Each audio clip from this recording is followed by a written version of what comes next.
untuk perempuan yang namanya Lisa Mariana. Hei, cantik. Cantik gak sih? Aku cuma mau bilang ya, cuma mau bilang saya lagi di luar negeri nih. Rame banget itu, sumpah berita lu. Kemana aja 4 tahun yang lalu lu. Padahal kan gue udah ke rumah lu. Kenapa lu mention gue ada 4 orang katanya datang ke rumah lu mengintimidasi. Padahal gue tidak mengintimidasi, gue membantu lu sampai lu lahiran. Bagaimana caranya? Habis ini kita akan kupas setajam silat. Silakan lihat-lihat TikTok saya. Ya. Dari kasus perselingkuhan yang lagi rame sekarang RK sama si L, aku tuh cuma mau menyoroti satu hal. Kok bisa ya istri sahnya ini tuh masih tetap tenang dan santai, nggak koar-koar. Padahal sebagai istri sah, beliau tuh punya hak untuk marah-marah, untuk mengungkapkan kekesalannya, tapi beliau lebih memilih diam dan tenang untuk menanggapi semua ini. Salut banget sama istri sahnya karena beliau masih tetap bersinar dengan karir dan pendidikannya. Walaupun mungkin di belakangnya beliau juga kesel, pengen marah, pengen teriak-teriak, tapi menurut aku dengan cara seperti ini udah bener banget. Dan aku juga belajar satu hal, kita nggak perlu buang-buang energi cuma buat orang yang mau nyakitin kita. Walaupun kita juga belum tahu kebenaran tentang kasus ini, aku cuma bisa berdoa semoga permasalahan ini cepat selesai. Dan satu lagi, walaupun kita sudah menikah, sebagai perempuan kita tetap harus bisa berdiri di kaki kita sendiri. Buat jaga-jaga takut suami kita diambil pelakor atau diambil sama Tuhan. Nih, tambah lagi nih buat si ani-ani tantrumnya. Lu tuh minta keadilan. Gue bener-bener ngakak dan gue diketawain kan sama satu Indonesia. Nah, kalau yang mendukung lu udah pasti satu spesies, tau gak sih? Sesama perempuan. Lu kalau misalnya sesama perempuan, lu jawabnya gak kayak begitu, ya. Segala hak anak. Lu kalau misalnya emang sayang mikirin anak lu ya, apalagi bapak lagi berkasus kayak gitu, nggak akan speak up, tau nggak sih? Kenapa? Kasihan anak lu, malu. Emang anak nggak ada dosa, maksudnya nggak bakal iniin dosa, nggak ada berdosa gitu. Tapi kan gara-gara lu tuh anak nanti jadi dicap anaknya laki-laki berkasus, udah gitu nggak ditanggung jawabin, malu nggak? Udah bagus kemarin tuh diem-diem aja ya, nggak semua orang tahu gitu. Ini mah anaknya malah dipermaluin demi uang bulanan yang bakal nggak dikirim karena bapaknya berkasus gitu. Makanya kalau nyari job ya, kalau udah milih jobnya apa, itu semua udah ada resikonya. Mau haram mau halal semua ada resiko, namanya pekerjaan. Toh resiko ini adalah resiko yang menguntungkan lu gitu loh, ya kan? Gak mungkin lu nggak dapet, maksudnya lu nggak mungkin nggak nelen uang dari si bulanan itu dari kemarin.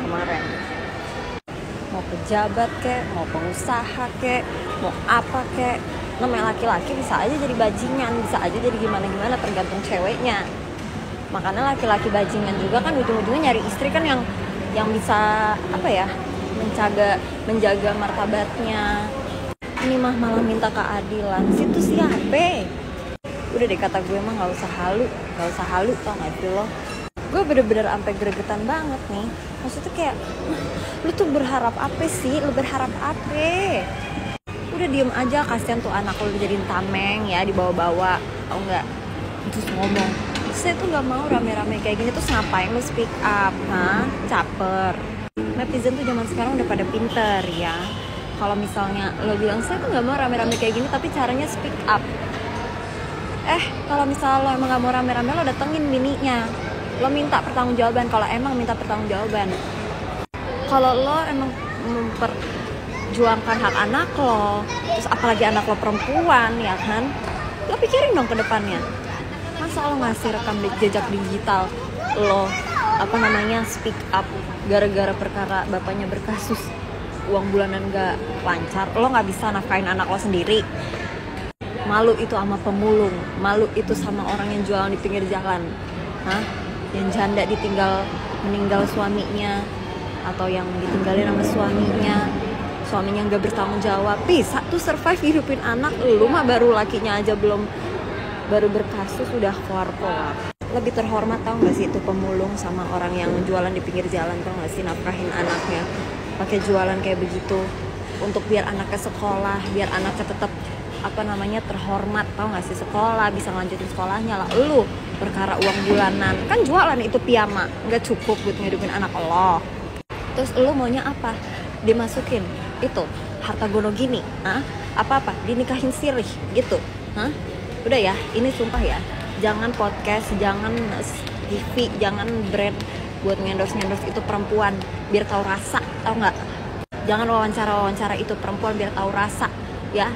Nggak ada iba-ibanya gue. Itu kan bagian dari pekerjaan lu, nggak usah nuntut macem-macem. Udah, itu resiko, tanggung aja sendiri. Anak nggak ada dosa emang, tapi gara-gara lu tuh anak bakal malu seumur hidup, tahu nggak? Lu yang buat sendiri semuanya, lu, tahu nggak? Lu mah kasihan sama istri sahnya, tahu nggak? Sampai kapanpun lu mau lebih jago goyangan lu juga tidak pantas disandingkan dengan istri sahnya. Diketawain lu sama satu Indonesia, ketawain bareng-bareng. Ada apa lagi sih ini, tiba-tiba banget ada kabar seorang pejabat Pak RK terlibat perselingkuhan dengan seorang wanita, dan wanita itu sekarang udah punya anak dari hasil hubungan dengan Pak RK. Tuh, cantik kan? Dan kabarnya anak itu udah lahir di tahun 2022. Dan perempuan tersebut menuntut hak anak dari Pak RK yang katanya tuh hasil dari hubungan Pak RK dengan dia, jadi anaknya Pak RK gitu. Lalu gue kepo dong dengan si perempuan ini yang namanya Lisa itu. Gue kepo sama akun Instagramnya dia. Akhirnya gue pun memilih untuk berkunjung ke laman Instagram si Mbak Lisa ini, guys. You know? Dan ternyata isinya ya emang dia jualan gitu. Jadi ya mohon maaf nih Mbak, harusnya Anda paham dong cara main kalau yang namanya cewek lagi jualan ya. Cara mainnya itu kayak gimana ya, harus paham dong. Masa bisa sampai kebobolan kayak gitu? Dan kalaupun sampai kebobolan ya, harusnya Dan kalaupun sampai kebobolan ya, kenapa nggak ditiadakan aja gitu anaknya? Kenapa harus sampai dipelihara? Aduh, goyang. Kenapa anaknya tetap dijaga dan sampai dilahirkan? Dan menurut logika gue ya, asumsi jahat gue nih, dia kan kelihatan akunnya jualan ya. Jualan. Pasti dong, customernya bukan cuma Pak RK doang. Dan kalau asumsi jahat gue lagi, emang yakin dia kebobolan bisa sampai hamidun sekali sama Pak RK doang? Kayaknya enggak deh. Bisa jadi dia pernah hamidun dengan pelanggan-pelanggan lain. Cuman karena kebetulan nih kedapatan Pak RK yang menghamidunin, atau bisa jadi bukan anak dari Pak RK juga sih. Ya kita lanjut aja. Jadi bisa jadi nih ketika mumpung Pak RK nih yang pas banget gitu ya, yang ngehamidunin, ya udah dia jaga deh anak itu. Secara Pak RK itu kan orang penting ya, orang ternama. Makanya ya kesempatan bagi dia gitu untuk mencari, ya maaf nih, bisa jadi mencari cuan dari situ gitu loh, menjadikan Pak RK sebagai sumber penghasilan dia lainnya gitu loh, selain dia sebagai, katanya dia model majalah dewasa ya, katanya sih kayak gitu. Jadi ya gitu guys, asumsi jahat gue mengatakan bahwasanya ini sebenarnya memang udah skenario dia sendiri, yang awalnya dia speak up pengen mendapatkan simpati dari netizen masyarakat, malah dia dihujat dan beramai-ramai lah netizen ini mendukung ibu cinta, termasuk gue gitu. Karena emang agak heran gitu ya, seorang wanita yang memang profesinya menjual, masa iya sih dia sampai hamidun? Masa dia nggak tahu cara menangkal biar nggak hamidun tuh kayak gimana? Dan kalaupun hamidun, pasti bukan sekali dua kali dia hamidun gitu loh. Dan kenapa pada saat sama Pak RK itu pas dia hamidun tetap dijaganya? Berarti kan dia ada maksud nih, maksud tertentu. Jadi saran gue ya buat Mbak Lisa, kalau mau menuntut hak, kalau dalam Islam ya, kan Anda juga muslim nih. Dalam Islam, ketika seorang wanita hamil di luar nikah, maka anaknya itu tidak berhak untuk mendapatkan nafkah dari bapak biologisnya. Dan nasabnya pun nanti bukan dari si bapaknya itu, tapi ya dari Anda sendiri, ibunya.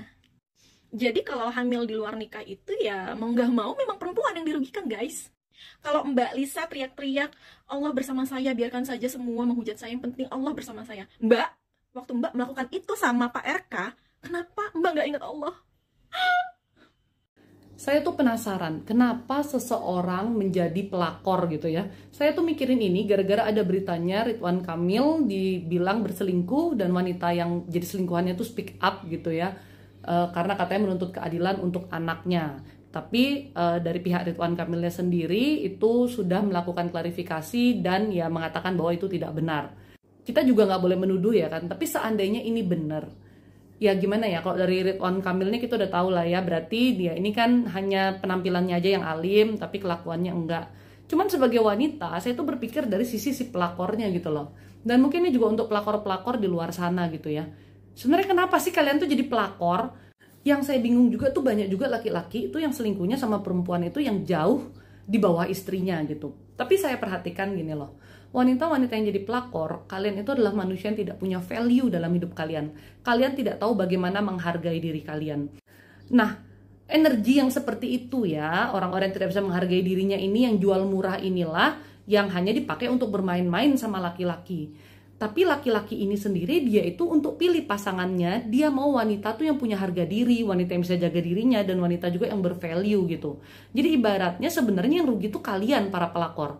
Oke lah istri sah itu sakit hati, tapi kalian itu yang para pelakor ini ya, kalian tuh cuma dapat ampas, rumahnya yang mewah dia tidurin sama istri syahnya. Udah gitu harta-harta bendanya dia yang lainnya dia sharing sama istri sahnya.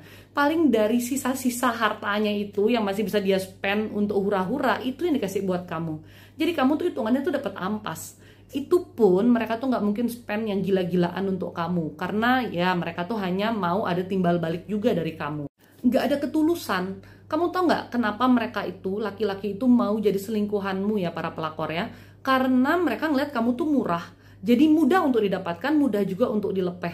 Giliran ada masalah, ya dia pasti akan tetap pilih bini aslinya dan kamu yang dilepeh. Mau kamu bilang hamil, kayak punya anak, kayak dan lain sebagainya gitu loh. Dia pasti akan tetap pilih bini aslinya.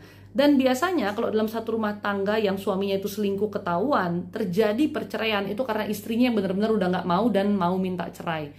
Kalau dari pihak lakinya kemungkinan besar justru ingin mempertahankan. Nah ini menunjukkan apa? Bahwa laki-laki itu kalau dia selingkuh dengan wanita yang memang murahan dan mau gitu ya, yaitu karena mereka cuma iseng namun dia tetap mempertahankan bininya. Dari hal ini aja kalian para pelakor tuh harusnya bisa mikir, berarti value kalian tuh tidak ada di mata orang-orang itu gitu loh. Apalagi di mata wanita-wanita yang memang sebagai istri syah dan menjaga harga dirinya. Gimana kalau diubah aja polanya? Kalian mulai meningkatkan value diri kalian, hargai diri kalian. Sayangi diri kalian supaya nanti kalian bisa dapat pasangan yang baik. Karena perselingkuhan itu sebetulnya terjadi kan karena kedua belah pihak.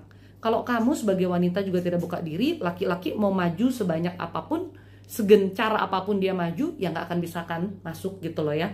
Tapi kalau kita sebagai wanita justru kita sudah tahu itu laki orang, kita turunin harga diri kita izinkan dia masuk, disitulah kamu hanya akan dilepeh nantinya. Nah lo, para gundik sundal makin pada kebakaran jenggot gara-gara udah banyak yang berani speak up. Mam lu. Udah gak zaman lagi orang yang disakitin, apalagi sampai diselingkuhin, itu yang harus nanggung semua siksaannya. Itu udah gak zaman, say. Sekarang itu udah modern ya. Jadi kalau misalnya tuh sampai disakitin, dicurangin, apalagi diselingkuhin, speak up, viralin. Coba lu pikir baik-baik. Masa lu yang disakitin, lu yang diselingkuhin, tapi lu nya harus ngerasa bersalah? Lu nya yang harus introspeksi diri, pusing mikirin salahnya di mana, kurangnya apa, sampai-sampai lu tuh ngerasa rendah diri, insecure, minder. Nggak adil, say. Zaman sekarang kalau misalkan lu tuh disakitin, dizolimi gitu ya, viralin, speak up, jangan diem-diem baik. Nggak perlu lu tuh pusing mikirin aib apa segala macem.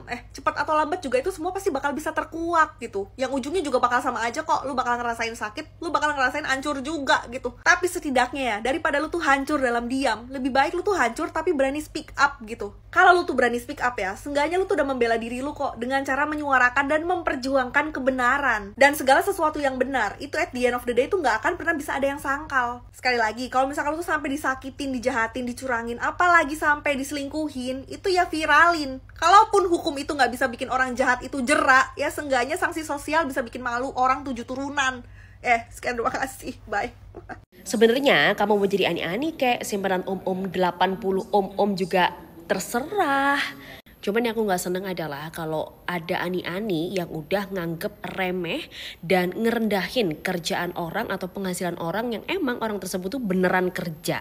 Sedangkan lo dianggap gak terima.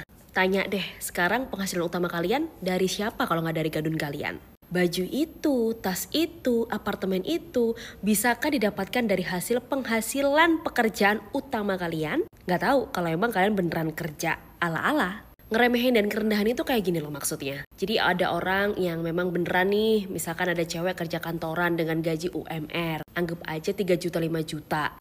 Ada seonggok ani-ani nih. Ibaratnya mereka masih satu temenan lah ya. Mereka bertemu, disinggung lah sama penghasilan cewek yang beneran kerja kantoran ini. Halah gajinya lo mek 3 juta sampai 5 juta toh. Nah itu yang kan bajingan. Si cewek yang kerja kantoran ini memang dengan gaji pas-pasan, dia kerja beneran dengan kemampuan yang dia punya. Nah lu oke, penghasilan lu emang 20-an juta atau bahkan bisa ratusan juta. Tapi apa?